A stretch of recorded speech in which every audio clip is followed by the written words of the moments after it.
I think it's terribly unjust, and the injustice done to us has never really been acknowledged. I mean, standing here in front of the house I was born in, and that my family owned. The year is 1992.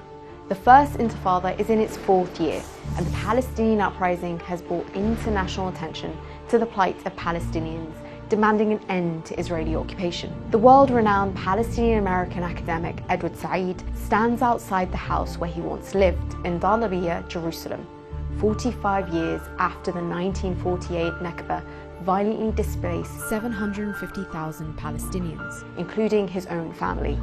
I mean, I want the Israelis to understand that all of us were driven out from places like this. This is our history, and it remains, whether they like it or have tried to forget it or not. By this time, Said was already a prominent academic, best known for his groundbreaking work, Orientalism, which challenged Western perceptions of the East and laid the foundations for post-colonial studies. His childhood home in Jerusalem stood the same, but it was now occupied by a right-wing Christian fundamentalist and militantly pro-Zionist group. For the Palestinian advocate, the experience of returning home only to find it inaccessible brought into focus the pain of dispossession and exile that defined the lives of Palestinians. A year after Said's visit, the Oslo Accords were signed between Israel and the Palestinian Liberation Organization, a move the cultural critic labeled a betrayal of the Palestinian people. He was criticized and vilified throughout his life, including by Palestinian leaders,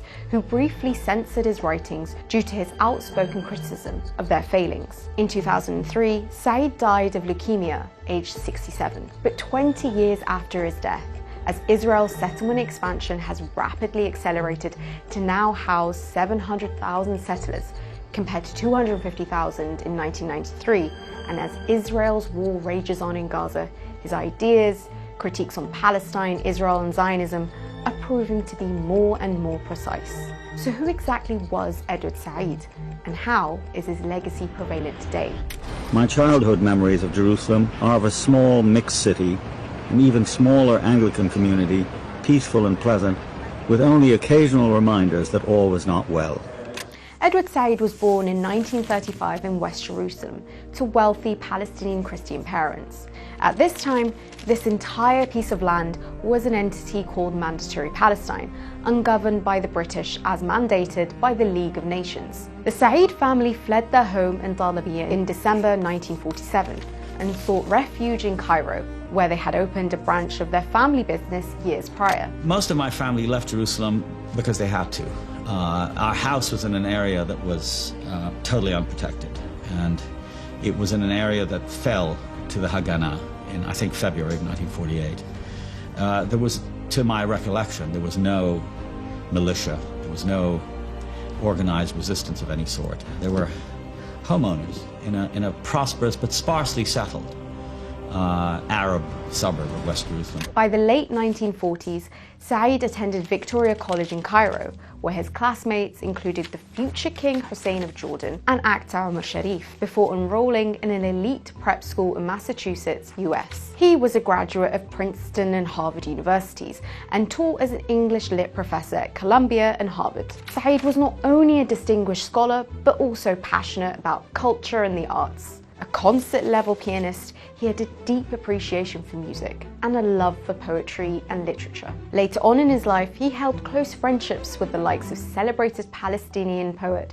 Mahmoud Darwish. During his early years as a promising young academic in the US, Said described himself as a creature of an American and even a kind of upper-class WASP, white Anglo-Saxon Protestant education, who was somewhat distant from political issues of the Middle East. But then came 1967. In a war with Egypt, Jordan and Syria, Israel seized the remaining Palestinian territories of the West Bank, East Jerusalem, Gaza Strip, as well as the Syrian Golan Heights and the Egyptian Sinai Peninsula. In a matter of 6 days, the Nakba, or setback, was seen as a continuation of the Nakba, and an ethnic cleansing of Palestinians. For 31-year-old Edward Said, who was in New York on the day war broke out, his world was shattered, and this moment became a turning point for the young intellectual. The world, as I understood it and knew it, had completely ended at that moment.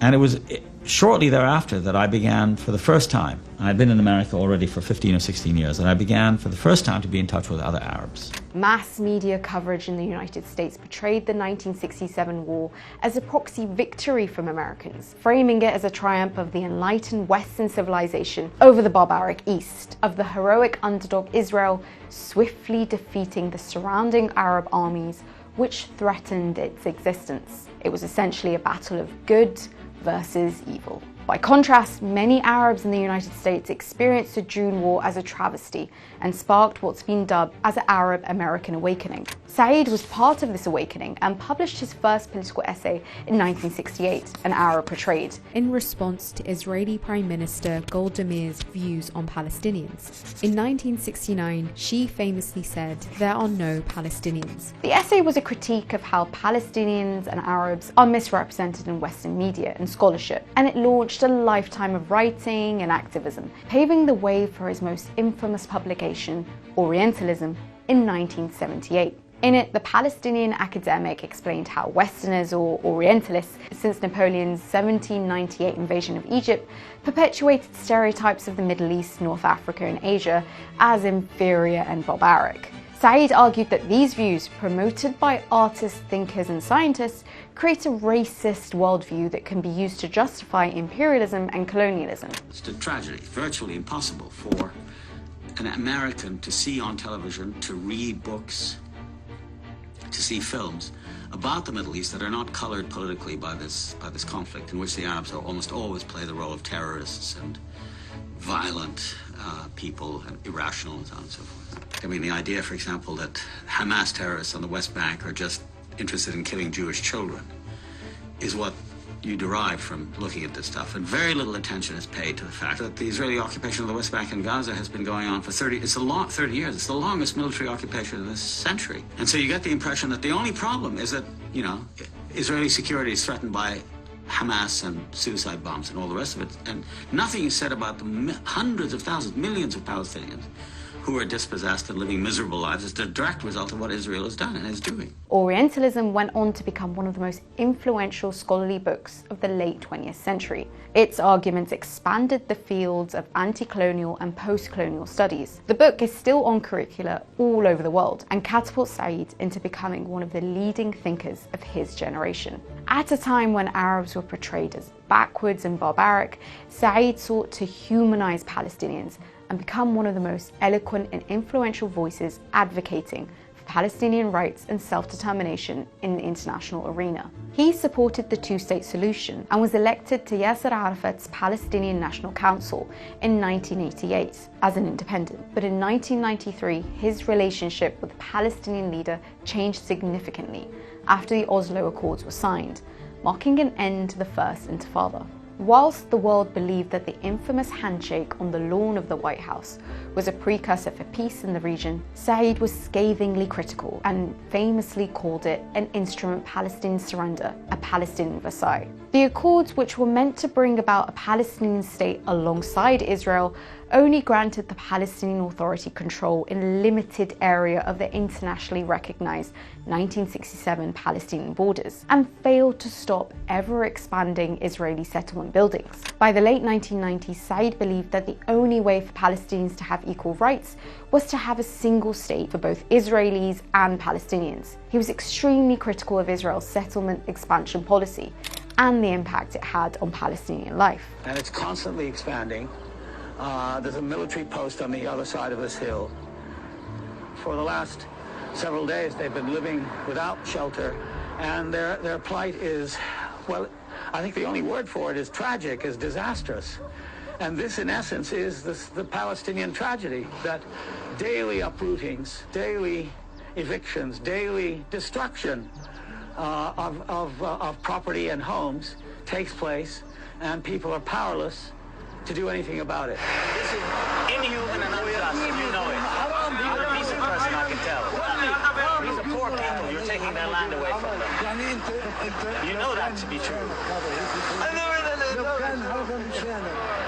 You don't feel that, huh? Saeed's activism often provoked accusations of extremism, and the FBI kept a 238-page file on him. In 2000, a terminally ill Saeed was pictured throwing a stone from Lebanon towards the Israeli border. His detractors used it as evidence that he was a professor of terror, but Saeed said it was a symbolic gesture after the end of Israel's occupation of southern Lebanon. There were calls for his censure at Columbia, but the university took no action. It's very, very hard for me to stand here talking about it when I see my own people going through this endless Calvary without any relief, without any sympathy or support from the so-called civilized world, which backs Israel in these barbaric, inhuman practices. He died of leukemia aged 67, but his legacy lives on 20 years later.